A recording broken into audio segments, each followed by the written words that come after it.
Bueno, primero que nada, quiero agradecerle muchísimo el tiempo al señor árbitro de Salvador, Iván Barton, que fue parte de este Mundial de Qatar 2022, pues que vimos que se celebró en el país del Medio Oriente y este fue su primer Mundial. Primero que nada, felicitarlo por esa labor en donde tuvo tres partidos y sirvió como cuarto árbitro en otro. Bienvenido y muchísimas gracias por su tiempo, Iván. Muy buenas tardes, gracias a ustedes por la oportunidad de poder charlar un rato, ¿verdad? Y también aprovecho para agradecer a todas las personas, toda la afición salvadoreña presente en Estados Unidos, en Los Ángeles, que también recibí mensajes de muchas personas, así que muchas gracias por todo el apoyo. ¿No? Pues es que la labor que ustedes desempeñó allá, Iván, fue de admirar porque ante la tanta presión que, pues, que considera que es un mundial, ¿no? A usted le tocó tres partidos que fueron los de Alemania-Japón, que fue una sorpresa en el equipo japonés, pues le gana 2-1 a Alemania. Me imagino la presión que habrá sentido de los jugadores alemanes. Luego está el Brasil-Suiza, el que ganó Brasil 1-0 y el Inglaterra-Senegal 3-0 y el cuarto partido que fue usted el cuarto árbitro entre Marruecos-Portugal, que gana precisamente Marruecos. Y pues, ¿qué sentimiento le da escuchar todo esto, no? Bueno, lo primero es muy agradecido, ¿verdad? Agradecido por todas las oportunidades que se han dado previo a estar en la Copa del Mundo. Esto significó un sueño hecho realidad. Los árbitros nos ponemos como meta estar en un mundial y la verdad es que superamos nuestras expectativas por el hecho de que esperábamos, bueno, sabíamos que existía esa posibilidad de ser solo cuarto árbitros y estar en estos partidos importantes, en octavos, en cuartos de final, significó superar nuestras propias expectativas, ¿verdad? Algo de hacer aún más que hacer realidad un sueño. Y como bien dice, el primer partido pues fue un resultado histórico, ¿verdad? Nos tocó estar en un resultado histórico y gracias a Dios que al final podemos decir que se hizo un buen trabajo y nos sentimos orgullosos de eso, pero más que todo del privilegio de poder representar a todo un país, que es algo que no se puede definir con palabras lo que se siente, poder representar dignamente al país. Ha sido un proceso rápido para usted, Iván, ¿no? Porque si no me equivoco, usted tiene que 35 años. 31. 31 años, wow. O Sí, sea, imagínense, y todavía, eh, no sé, hábleme un poquito acerca de ese proceso. Primero, ¿de qué parte del Salvador es usted? de Santa Ana. Santa Ana. ¿Y eso dónde quedaría para los que no conocemos El Salvador? ¿Dónde quedaría en comparación a En, la capital? queda en el occidente del país. Estamos a más o menos una hora de distancia de la capital conduciendo. Y ahí fue donde usted se desarrolló Correcto. Acá inicié, luego tuve una etapa en la capital, porque yo me mudo a la capital para poder concluir mis estudios universitarios, pero también con el objetivo de poder tener más oportunidades en el arbitraje, ya que para ese entonces estaba como que muy centralizado, no había mucho desarrollo arbitral en los departamentos, en el interior del país, ¿verdad? Entonces me mudo a la capital en el 2011, estando todavía en Santa Ana, yo debuto en segunda división. Mi debut en primera lo hago en el 2014, agosto de 2014, ya estando en la ciudad capital, en San Salvador. Luego eso fueron 3 años en primera división. En el 2017 se me da la oportunidad de ir a un seminario para árbitros jóvenes en proyección, con proyección de poder optar a ser árbitros internacionales, aportar el gafete FIFA. Fue en México. Estuve 2 meses separados en México y a partir de ahí, en el 2018, inicié mi carrera en el arbitraje internacional, obteniendo mi gafete. cómo inicia como joven, como niño, y quizá eventualmente se dio cuenta, bueno, quizá el arbitraje es para mí el camino. Cuando yo jugaba en la colonia con mis compañeros, bueno, con mis amigos, en ese entonces, a mí siempre me llamó mucho la figura del árbitro. O sea, yo quería que al final se hiciera lo que yo decía. Siempre surgía la polémica ahí de que si era gol, que si era falta. Entonces, en la colonia con los amiguitos jugando, yo siempre quería imponer mi decisión, pero yo estaba jugando, o sea, formaba parte de uno de los equipos. Entonces eso generaba pleito entre los amiguitos, ¿verdad? Y generaba también inconvenientes con mi mamá porque ella me entraba. No me dejaba salir a jugar a veces porque me decía, salí solo para pelear, te amargás y para que salís a jugar. Entonces estaba como aquello en mi personalidad de querer tomar las riendas de lo que se estaba haciendo, ¿no? Y de decidir acerca de algunas situaciones en las que no nos podíamos poner de acuerdo. Así es como yo tengo mi primera experiencia dirigiendo un partido, porque en un día yo digo, no, ya basta, o sea, yo hoy voy a jugar a ser el árbitro. Entonces, ahí fue cuando empecé, luego en una de las colonias aledañas se desarrollaba un torneo de niños, nada profesional, todo amateur. Sí. ¿Qué edad Yo pedí tenía ahí, la, perdón? ¿Qué edad perdón, tenías ahí? ¿Qué edad tenías en ese entonces? tenía 16 años. Ah, ok, adelante, adelante. E iniciamos ahí y me dieron la oportunidad de dirigir partidos de sus niños, sin uniforme, ¿verdad? Con la ropa que, Sí, que, que andaba, que andaba puesta. Después llego al bachillerato, ¿verdad? Curso el bachillerato a los 17 años y estaba jugando en la selección del Instituto Nacional de Santa Ana, el instituto público de educación pública más reconocido acá en el departamento. Y después de una semifinal que jugamos, en la que quedamos eliminados, yo me acerco a los árbitros y les digo que yo quería sacar el curso de árbitro. Y más o menos me dieron la indicación, sí, mira, tenés que ir aquí al colegio de árbitros, ANAF, la Asociación Nacional de Árbitros de Fútbol. Llegate un viernes a la reunión, ese día era un día viernes, llegate un viernes, te vamos a presentar, te aceptamos y luego sacas el curso. Pero yo era como que quería eso para allá, ¿no? Para allá, o sea, no quería dejar perder tiempo. Entonces, ese día el partido había sido a las 3 de la tarde, o sea, estamos hablando que eran aproximadamente las 5 de la tarde y las reuniones eran a las 6 de la tarde. Bueno, son todavía, ¿verdad? Porque siempre se sí, reúnen los viernes. Y caminé para los que van a leer esto o me van a escuchar y son de Santa Ana, me van a entender muy bien. Caminé de la finca del modelo, hacia el Parque Libertad caminando, son como unos 15 minutos, porque yo recordaba que veía pasar a un señor que yo sabía que era árbitro de ese colegio de árbitros, porque lo había visto en las colonias. Entonces yo le iba a pedir, mi idea era pedirle de favor a ese señor si me podía llevar al colegio. Y me fui y me senté en una banquita del Parque Libertad y me esperé. Cuando lo vi pasar y ya le dije, mire, fíjese que yo quiero ser árbitro. Y ya me atendió como más amigable, me dijo, sí, vámonos y me llevó al colegio de árbitros. Eso fue en el 2008. Y así fue como yo llego al colegio, me aceptan, me dan la oportunidad de dirigir partidos sin sacar el curso previamente, wow, porque habían demasiados juegos, no daban abasto. Entonces me dicen, bueno, ¿te atreves? Sí, vamos. Entonces me prestaron unos uniformes y ya empecé a dirigir en las colonias. Ahí saco mi curso de árbitro, mi primer título de arbitral. Luego me toca viajaba en moto con un amigo a San Salvador todos los sábados, porque ya cuando estaba en ANAF, que saco mi título, tenía que sacar uno homologado con la federación, ¿verdad? Como uno que valga, digamos, uno oficial, sí. un título oficial de arbitraje. Y viajábamos todos los sábados en moto, de Santa Ana a San Salvador. Así fue como obtuve mi título clase oficial de árbitro.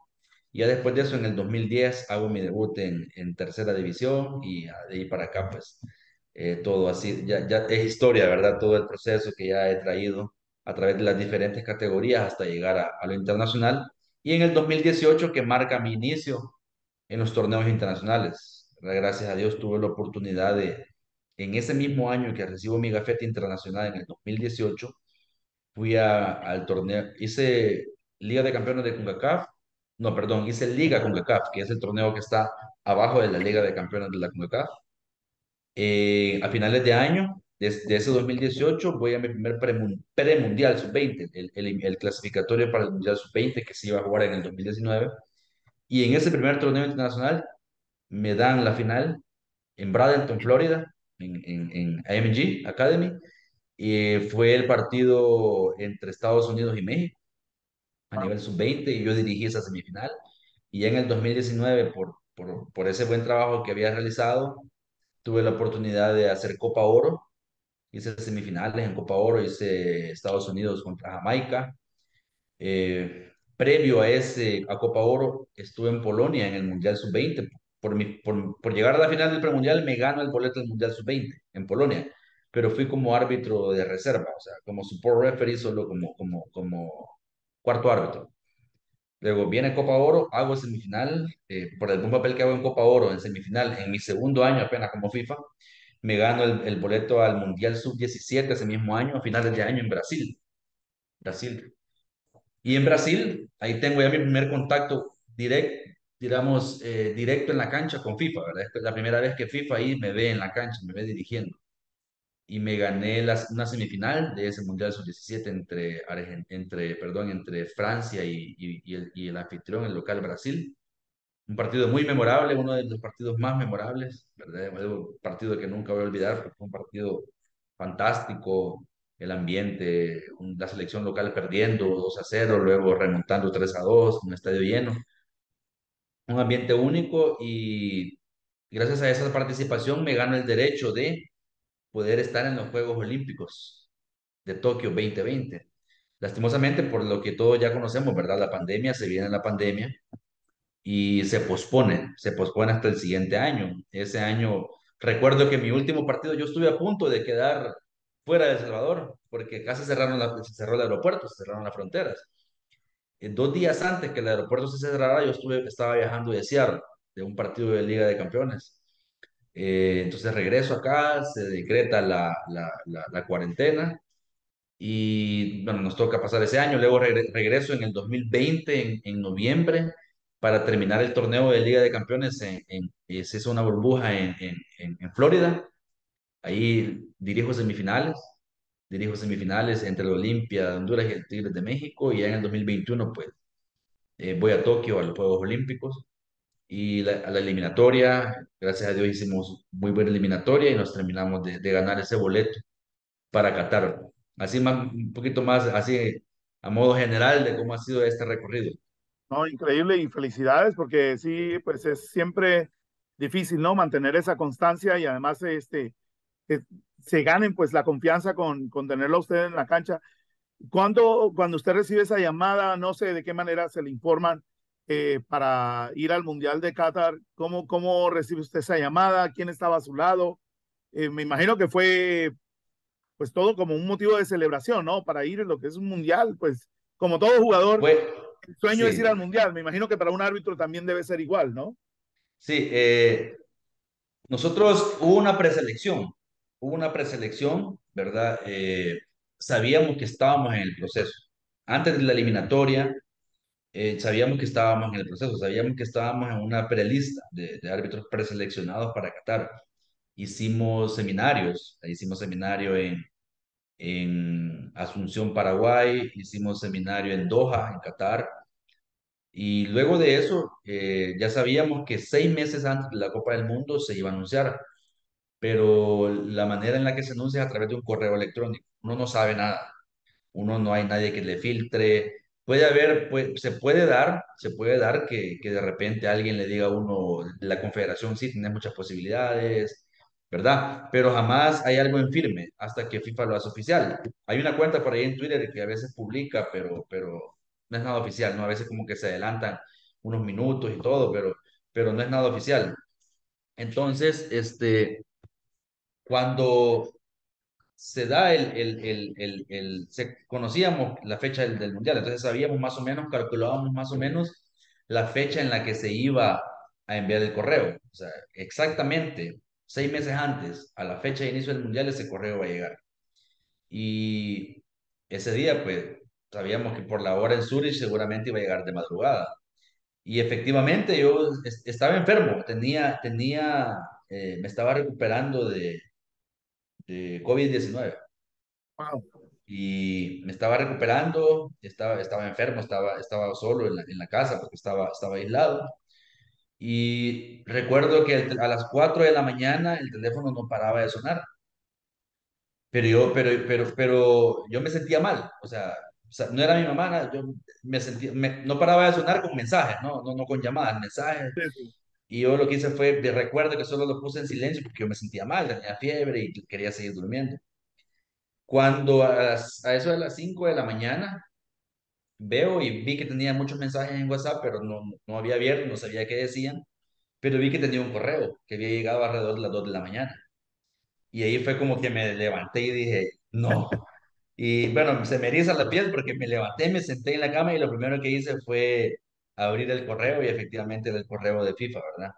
El correo de FIFA en el que, bueno, se nos felicitaba y se nos hacía llegar la invitación oficial a la Copa del Mundo, junto con el listado y todas las indicaciones. Y ya luego abro el WhatsApp y era mi jefe de departamento de arbitraje, Joel Aguilar Chicas, porque él también tenía que recibir el Claro. correo.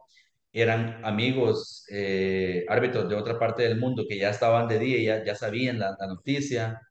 Y así fue como me di cuenta, pues inevitable no ponerse a llorar de la emoción porque de repente uno recuerda por todo lo que ha pasado, por todo lo que involucra estar en una Copa del Mundo. Eh, Obviamente dar gracias a Dios en ese momento, llamar a mi mamá, porque mi mamá se levanta muy temprano para atender el negocio. Y ya ahí todo el día, pues prácticamente pegado al teléfono, respondiendo los mensajes, las felicitaciones. Y también para ya desde ese momento, pues hacer todos los trámites administrativos que uno debe hacer para poder estar en la Copa del Mundo. Así que así fue como yo recibo la noticia, ¿verdad? De mi asignación al Mundial. También el recibimiento de regreso, que pareció que se hubiera ganado la Copa Mundial usted cuando regresó, ¿no? Realmente yo no me lo esperaba.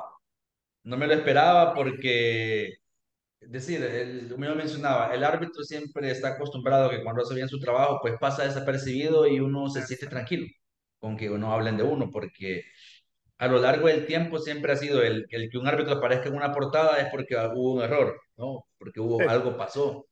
sí. Entonces no somos muy mediáticos, no somos mucho de estar bajo el foco de las cámaras. Entonces realmente era algo que no me esperaba.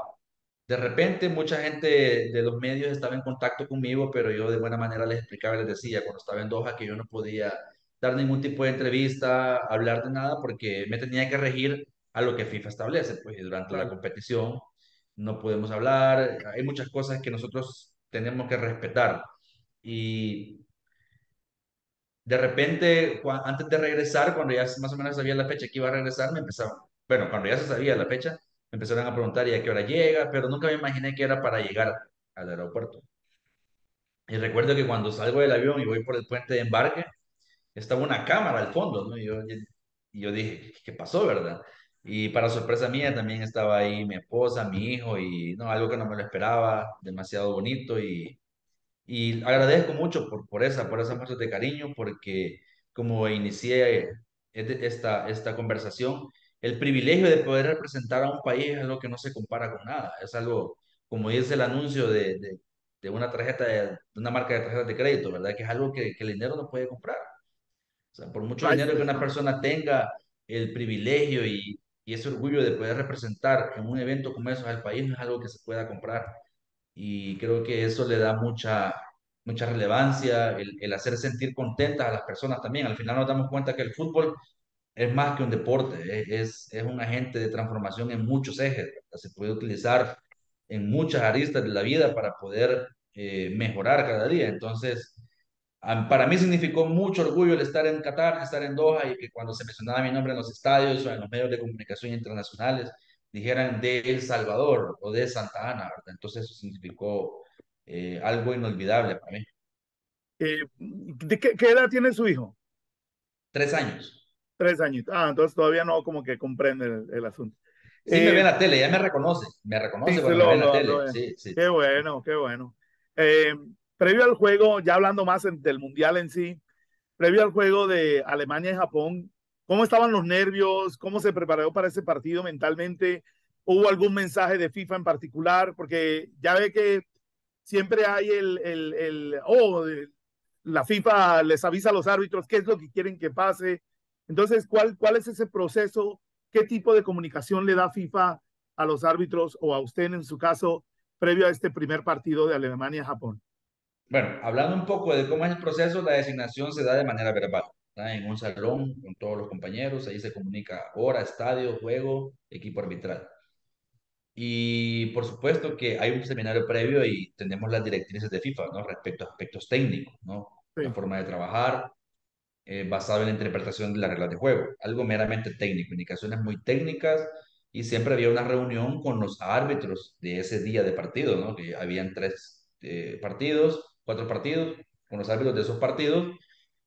¿Por qué? Porque también FIFA designa un equipo técnico, analistas técnicos, analistas del fútbol a nivel táctico. Entonces, por supuesto que hay que hacer un estudio de los equipos, hay que ver sus sistemas de juego, sus tácticas, cómo ellos cambian durante un partido, dependiendo cómo está el marcador, dependiendo a quién se enfrentan. Entonces, es todo un proceso de preparación por el que uno entra, previo al que ya tiene. Previo al que ya tiene, ahora ya para el partido es un proceso ya bien específico para ese partido.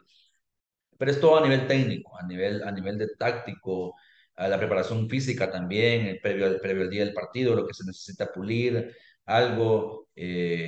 Cada partido es diferente, cada selección juega de manera diferente, entonces requiere de aspectos muy específicos. Y a nivel personal, en la parte mental, pues cada árbitro tiene digamos, su proceso de prepararse.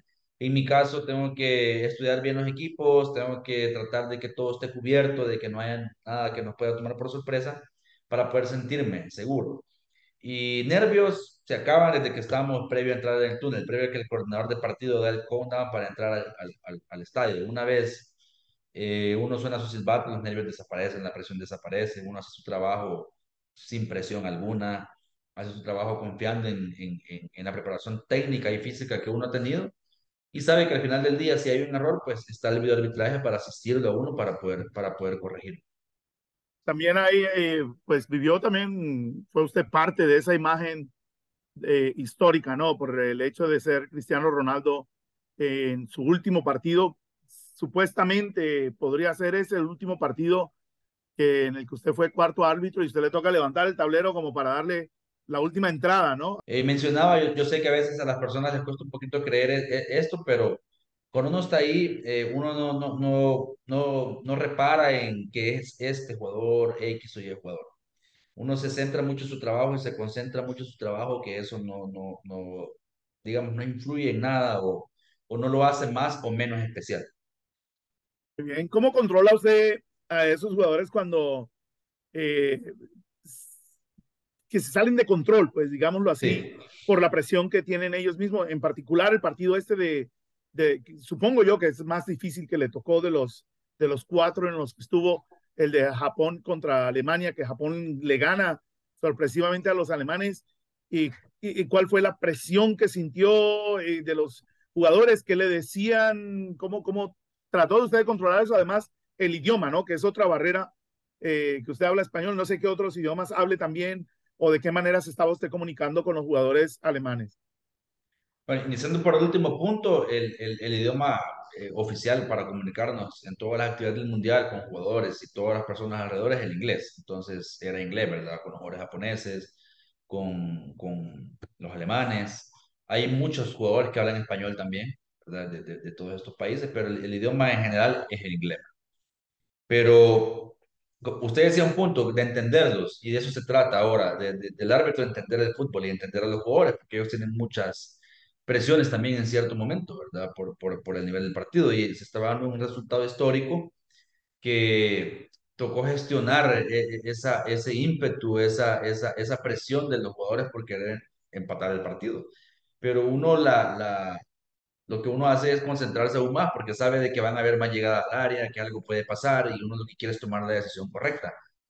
Pero uno no trata digamos, de influir demasiado en el aspecto anímico de ellos porque uno deja que se vaya desenvolviendo, ¿no? Y si en cierto momento esa presión ellos la gestionan gritando al árbitro o protestando, pues entonces sí uno ya tiene que hacer uso de sus herramientas para tratar de controlar esas situaciones durante un partido.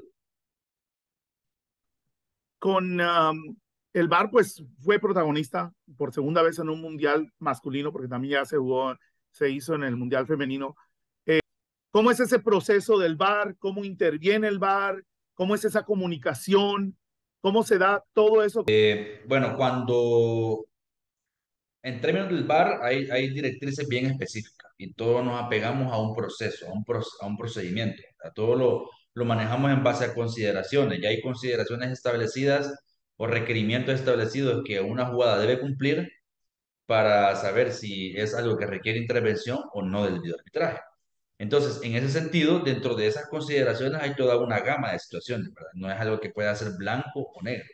Entonces, dentro de toda esa gama de posibilidades, o por supuesto, para el mundo del fútbol va a haber personas que estén a favor o estén en contra, pero si algo cumple con esa consideración, pues todos los árbitros lo vamos a proceder de igual manera, vamos a respetar ese procedimiento. Entonces, primero, pues tiene que haber una situación de un error muy claro y muy obvio, ¿verdad? Para poder intervenir en el caso del VAR. Si no, pues, si está dentro de esa gama de consideraciones, una acción, pues, se da por correcta o por incorrecta de parte de los árbitros en la cabina hacia el árbitro central. Entonces, decir que en general nosotros no estamos dirigiendo con esa presión, ¿no? De que si nos llama o no el VAR, nosotros tomamos nuestras decisiones en cancha y ya es el VAR el que define si lo que nosotros estamos decidiendo está dentro de esa gama que se considera correcto, ¿verdad? Como una correcta decisión.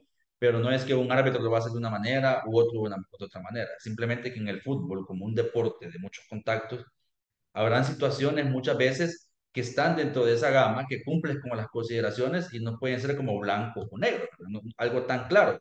Entonces, al estar dentro de toda ese panorama, siempre habrá situaciones un poco más claras que otras y por tanto que puedan generar mayor división en la opinión pública.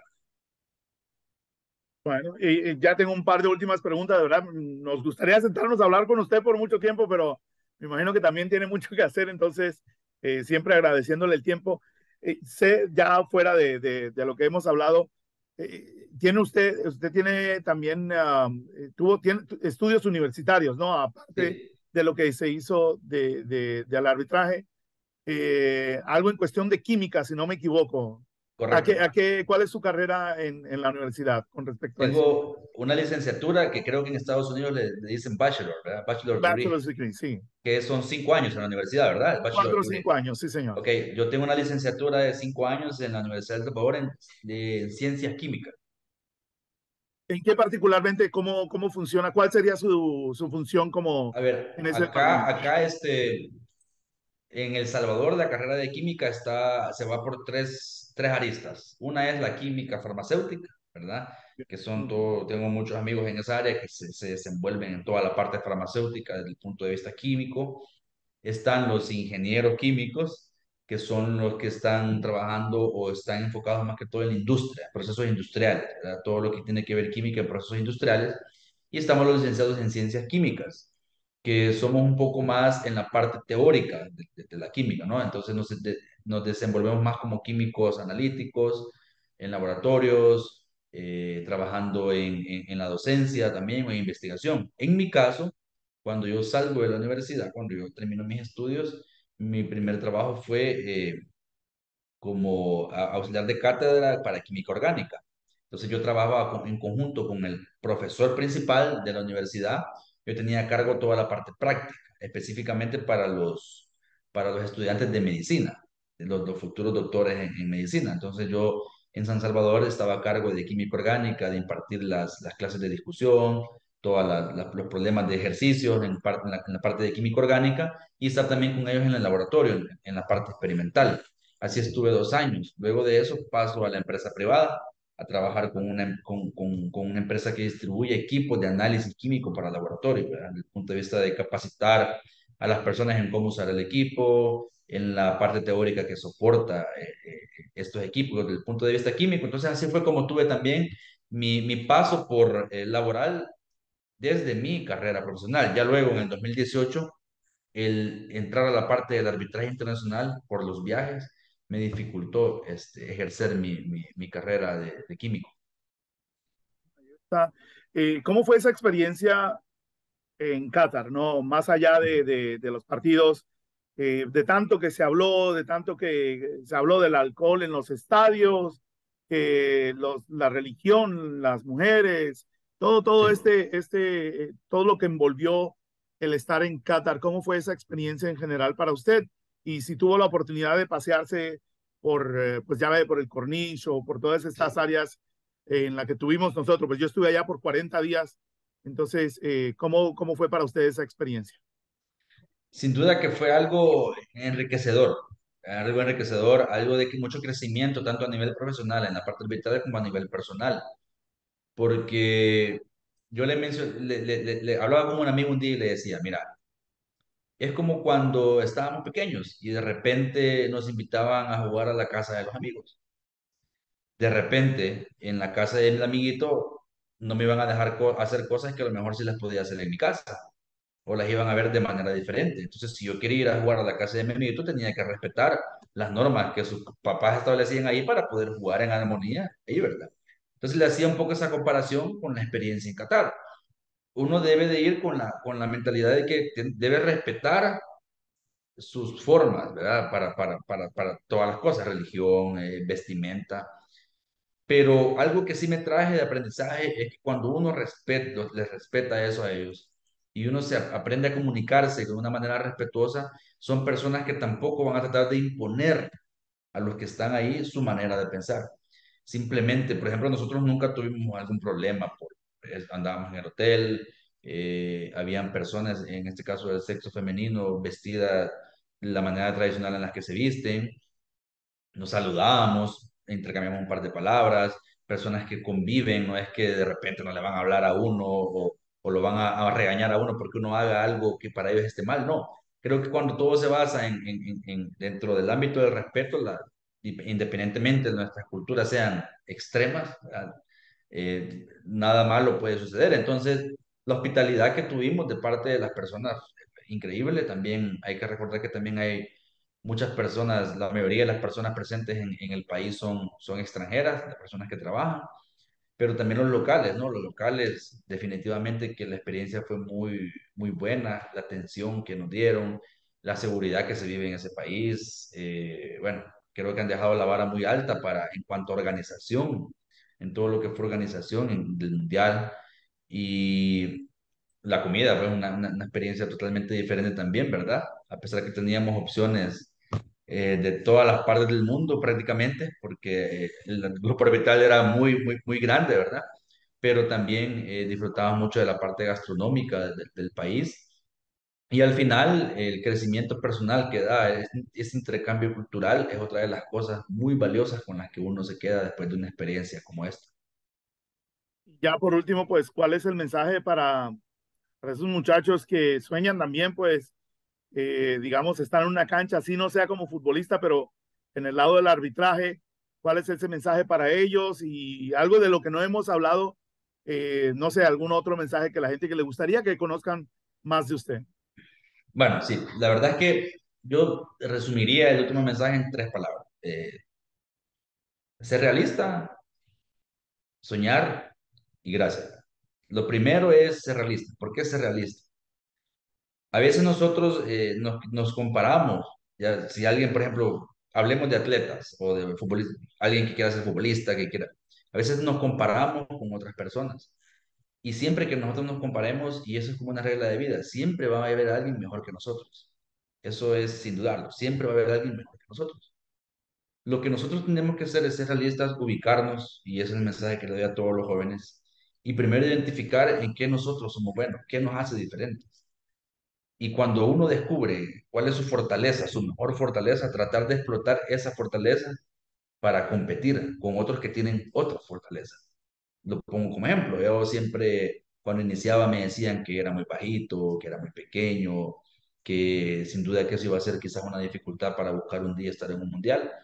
Y hoy puedo decirle que no lo fue, pero un día yo dije, ok, lo superé, dije, ok, está bien, yo soy pequeño en estatura, pero voy a tratar de ser grande en otras cualidades. Y precisamente pero todo pasa por ser realistas, ¿no? Por primero ubicarnos dónde estamos y reconocer, estas son mis debilidades y estas son mis fortalezas y aprovechar esas fortalezas.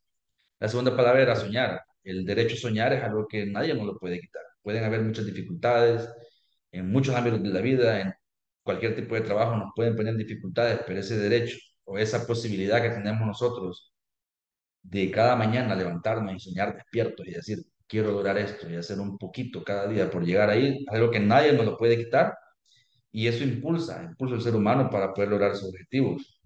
Y la tercera palabra que decía, pues que es el agradecimiento, gracias a todas esas personas que están detrás de esto, mis instructores, preparador físico, la familia, amigos, y por supuesto también la afición salvadoreña, los medios, porque la cobertura que los medios dan también a uno le da la oportunidad de poder expresar, de poder compartir, de ayudar a otro, pero que también las personas reconozcan el trabajo que uno ha realizado y por eso es que esa última palabra, el agradecimiento. Gracias para todos por estar ahí, por ayudarnos y bueno, esperamos que primero Dios poder ganarnos la oportunidad de poder estar nuevamente en una Copa del Mundo. Iván, ¿y dónde te puede conseguir, dónde puede seguirte la gente? ¿Dónde te puede ver en redes sociales? No sé si tienes redes sociales.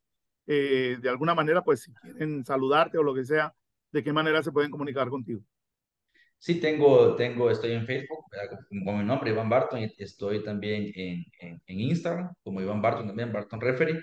La de Instagram tiene el chequecito azul porque han hecho muchas cuentas de mi persona, tengo que reconocer, ninguna mala, solo por el momento, ¿verdad? Ninguna que sea no, ninguna mala. Personas que no sé por qué, pero siempre es bueno decirlo porque de repente puede ser que se publique algo y no soy yo, ¿verdad? Y las personas puedan Claro. creer que uno lo está publicando y sea algo que cause polémica, ¿verdad? Entonces, sí estoy ahí presente, no estoy muy pendiente, ¿verdad? Pero sí, para compartir más que todo, para que sirva para compañeros, para amigos, árbitros que quieran iniciar o van iniciando. Motiva mucho el ver que una persona que empezó desde donde inició y dónde está llegando, eso motiva a las personas para poder salir adelante. Bueno, ahí está, pues para nuestros amigos salvadoreños y para todos los amigos latinoamericanos también del sur de California que siempre están muy pendientes del trabajo que ha hecho Iván. Nuevamente felicidades y le agradecemos muchísimo este espacio. Y pues para todos los que nos están viendo, que no se les olviden que nos pueden seguir en nuestras plataformas de latimes.com, diagonal español, español sin la ñ, y después diagonal deportes. Y también pueden seguir a mí en mis plataformas de Jazz del Reda. Iván, nuevamente muchísimas gracias, felicidades y pues ojalá y lo sigamos viendo pues crecer, además de 31 años de edad, es increíble todo lo que ha logrado en tan poco tiempo y pues nada, mucha suerte. Muchas gracias. De nuevo un saludo para todos, ¿verdad? Que sea un año lleno de muchos éxitos, ¿verdad? Y esperamos poder charlar en otra ocasión con mucho gusto. Hasta la próxima, gracias. Adiós.